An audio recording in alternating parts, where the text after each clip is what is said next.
هذا جنة قشو dadka jannada galay oo dhan mid walba boqor weey gabar walba oo jannada galaysana boqorad weey ilaahay agtiisa xiriiri ma yaal in hada la rizquna ma lahu min nafat boqortooyada ugu yarna waata uu noo sheegay nabiga cali sallallahu xadiiskii saxiixa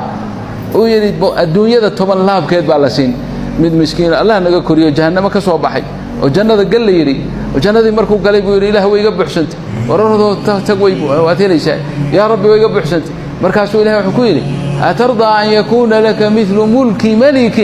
من ملوك الدنيا الدنيا دي بقرتوية دي بقر كمل بقرتوية دي سرالي مكتاج رضيت فيها رب الرالي بانا لك ذلك ومثله ومثله مركي الشنات ولا السجا بقرتوية ده يمد لمده مركي الشنات أقول رضيت ربي رالي بانا نوضي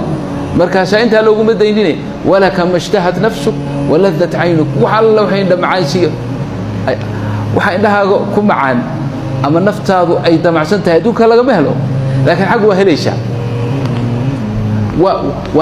ولا نهايه وي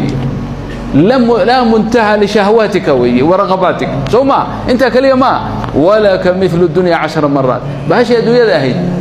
الدنيا دي ودو وي هذا بكل قاراتها وبكل مكوناتها طبعا لا بكد بالله وانك ugu darajo hooseeyo ادنى اهل الجنه منزله